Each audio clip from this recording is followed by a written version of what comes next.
E connosco temos Acif Osman, presidente do Núcleo do Sporting Clube de Portugal de Pemba. Muito boa noite, bem-vindo à Sporting TV, aqui uma estreia nos nossos estúdios. Muito bem-vindo, Acif. Não vamos perder aqui muito tempo a fazer um balanço desta catástrofe, porque o pior já lá vai, não é? Mas começávamos a conversa exatamente por aqui. Mais à frente vamos falar sobre o trabalho do vosso núcleo, sobre o crescimento que tem tido ao longo dos últimos meses, um núcleo que ainda não tem sequer um ano. Mas começando aqui por esta catástrofe, já passaram 5 meses. Como é que foi viver todos estes meses? Enfim, a cidade de Pemba não foi diretamente afetada pelo primeiro e maior ciclone, o ciclone Idai, mas depois, cerca de um mês mais tarde, houve outro ciclone, o Kenneth, que afetou diretamente a cidade de Pemba. Como é que tem sido, Acif, estes meses e como é que foi também o papel do Sporting ao longo deste período tão difícil para os moçambicanos? Boa noite, André. É um prazer estar aqui na Sporting TV, na qualidade de presidente do núcleo de Pemba. Olha, Moçambique tem uma série de desafios de ordem económica, inclusive de ordem político-militar. A última coisa de que precisava é de catástrofes naturais para virem agravar ainda mais a situação precária do país. Mas aconteceram. Agora, o que é preciso é que o nosso povo tenha a capacidade de transformar estes eventos catastróficos numa oportunidade para reconstruir o país, as cidades, as províncias afetadas de forma mais resiliente, de forma que seja estruturalmente mais forte para impedir que estas catástrofes, voltando a acontecer no futuro, tenham o mesmo tipo de consequência. Eu lembro-me que na sequência do ciclone Idai, que ainda não tinha afetado a cidade de Pemba, portanto só o ciclone Kenneth, que aconteceu um mês depois, é que afetou a cidade de Pemba, a Sporting TV fez-me uma entrevista por causa da campanha de recolha de donativos que estava a decorrer em Portugal. Devo-lhe dizer que, embora o núcleo do Sporting de Pemba não tenha como organização participado nas ajudas de emergência de forma direta, duvido que haja algum sócio do núcleo que não tenha, através da sua participação em outras organizações da sociedade civil, que não tenha participado. E lembro-me, inclusive, porque tive o privilégio de participar numa reunião que foi, numa série de reuniões que eram conduzidas pelo governo da província de Cabo Delgado por causa das ajudas de emergência. Lembro-me de ter sido várias vezes referenciado o apoio que estava a ser dado pela Fundação Sporting para as vítimas do Idai. Portanto, isso é extremamente positivo e a nós, como sportinguistas, naturalmente que nos deixou bastante orgulhosos. Este, de facto, é um período difícil que já lá vai no sentido em que já passou, ainda que naturalmente haja aqui um longo trabalho pela frente. É verdade. O contributo de Portugal e também do Sporting certamente que foi importante. Mas falando então, Acif, aqui diretamente do trabalho que tem sido feito nos últimos meses, o núcleo inaugurado em outubro, portanto ainda não tem um ano sequer, 10 meses. Como é que tem sido este período? Tentar fomentar, espalhar a formiguinha do Sporting, não é, pelo território moçambicano. Há mais núcleos em Moçambique, há, por exemplo, o núcleo de Maputo. Como é que tem sido estes 10 meses de trabalho? Olha, repare, Pemba é uma cidade relativamente pequena. Ter conseguido em 10 meses construir um núcleo e ter já 68 membros pagantes com as cotas em dia, e quando digo cotas, não é só cotas junto do núcleo, é cotas junto do Sporting Clube de Portugal em dia, e numa época em que de facto a equipa de futebol não tem dado muitas alegrias, eu acho que é obra e mostra, enfim, a força que o Sporting Clube de Portugal tem pelo mundo fora, principalmente nas ex-colónias. E eu acho que é preciso referenciar que o núcleo foi criado numa altura em que os resultados de facto estavam muito maus. Portanto, ter conseguido juntar estas pessoas todas com muita paixão, domingo sim, todos os domingos, domingo sim, se juntam no núcleo para ver o Sporting a jogar e a prestar todo o apoio e a mandar vir com árbitros e a mandar vir com treinadores e com jogadores, é de facto obra. Eu acho que o Sporting Clube de Portugal precisa de capitalizar ainda mais este potencial de adeptos que tem, principalmente nas ex-colónias. Acho que não tem sido feito tudo o que é necessário para potenciar. Eu dou-lhe um exemplo. Os meus filhos, eu tenho 3 filhos, são todos sportinguistas.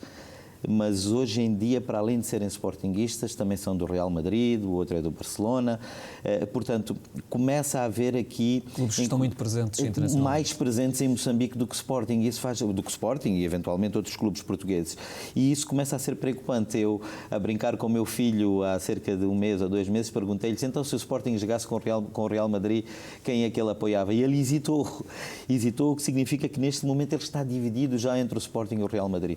Portanto, eu acho que o Sporting em particular, e julgo que os clubes portugueses em geral, não têm feito aquilo que é necessário para conseguir capitalizar este potencial de adeptos que existem em Moçambique e nas ex-colónias. Há, de facto, uma grande presença de sportinguistas em Moçambique, também noutros países. Ainda recentemente o Sporting, por exemplo, esteve nos Estados Unidos. Foi perfeitamente perceptível o apoio e a presença de tantos sportinguistas, por exemplo, em Nova Iorque. No caso de Moçambique, como é que é apoiar o Sporting de tão longe? E no caso de Pemba mesmo muito longe, viver à distância as emoções do futebol. O futebol, por exemplo, que na temporada passada conquistou 2 títulos e foram momentos de grande felicidade para todos os sportinguistas. Como é que é viver o Sporting em Pemba? Bom, primeiro deixe-me dizer que nós costumamos dizer a brincar que os 2 títulos que foram conquistados na época passada não são mérito nem dos treinadores, nem da direção, nem nada, são mérito do núcleo de Pemba, porque nós o núcleo de Pemba foi, exatamente, criámos o núcleo e foram logo 2 títulos. E agora estamos à espera que este ano seja o campeonato nacional. Mas brincadeiras à parte, de facto, com muita paixão, com muita emoção que nós vivemos este apoio ao Sporting, mas às vezes é um bocado frustrante. Gostávamos que fosse possível. Nós entendemos que, de facto, por exemplo, as várias direções que têm passado pelo Sporting Clube de Portugal tenham uma tentação e uma tendência de se concentrarem mais nos sócios que estão em Portugal, porque são eles que exercem pressão, são eles que estão mais perto. Mas é preciso compreender que a internacionalização do Sporting pode ser muito importante, inclusive para questões financeiras. No ano passado, por exemplo, sentimos-nos extremamente frustrados por não termos transmissões dos Jogos da Taça de Portugal, que acabamos por vencer, não é? Tivemos que andar à procura de streamings em YouTube, em aplicações de telemóvel para ver os jogos. Eu acho que os clubes portugueses, de uma forma geral, deviam fazer um esforço para garantir que estes jogos importantes fossem transmitidos. Há também a questão dos horários, quer dizer, há jogos do Sporting que são transmitidos às 23 horas de Moçambique.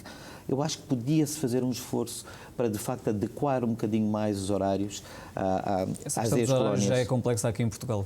Eu sei. Em Moçambique também não será a exceção. Mas as coisas complexas resolvem-se se nós lutarmos por elas. Eu acho que o Sporting ainda não percebeu que isto era uma coisa pela qual vale a pena lutar. A internacionalização da marca tem que começar pelas ex-colónias. É lá que está o maior potencial. É claro que depois há outros países onde há muitos imigrantes portugueses, como os Estados Unidos, que o André referiu agora, a França e muitos outros. Mas as ex-colónias têm um grande potencial que eu acho que se devia explorar. Não é só na questão dos horários, é também, por exemplo, ter uma visita de membros séniores da direção aos núcleos de Maputo, aos núcleos de Pemba, com mais regularidade, facilitar um bocadinho a questão tecnológica da compra de merchandising, de pagamento de cotas. É verdade que já se deram passos importantes, mas ainda há muito para fazer. Ainda é muito complicado pagar cotas online, ainda é muito complicado fazer compras online. Portanto, eu acho que se devia dar um bocadinho mais de atenção a isto. Não é pela receita imediata que se pode obter, mas é pela internacionalização da marca que pode trazer, de facto, benefícios financeiros, inclusive, de forma indireta. Uma aposta então para ser seguida nos próximos tempos. Falando aqui da vossa presença, estão aqui em Lisboa, creio que 10 membros do Núcleo de Pemba que estiveram neste fim de semana em Portimão e que estiveram a apoiar a equipa de Marcelo Caz, é verdade? É verdade. 10 membros do Núcleo de Pemba, todos juntos, fomos a apoiar o Sporting. Felizmente o resultado foi muito bom, a exibição também. Como é que foi viver as emoções do jogo perante um estádio municipal de Portimão que estava completamente lotado e pintado a verde e branco? Olha, devo dizer que não falo só por mim, falo por todos os 10 membros que lá estiveram. Estamos todos de férias em Portugal, não viemos com o objetivo único de ver o Sporting, mas tenho a certeza que para cada um daqueles 10 membros, ver o jogo foi o momento mais alto das férias. Isto por si só dá uma noção da paixão com que nós vivemos o Sporting.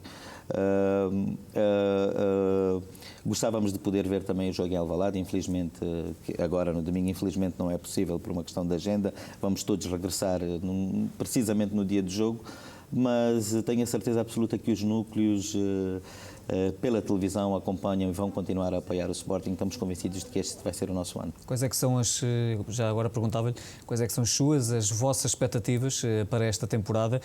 O Sporting lá está, conquistou 2 títulos e, entretanto, manteve a base do plantel, assegurou algumas contratações.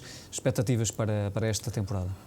Olha, as expectativas de um sportinguista são sempre as mesmas, é ganhar o título. É verdade que, embora neste momento estejamos todos felizes por estarmos na liderança do campeonato, as exibições não têm sido tão boas quanto seria de se desejar.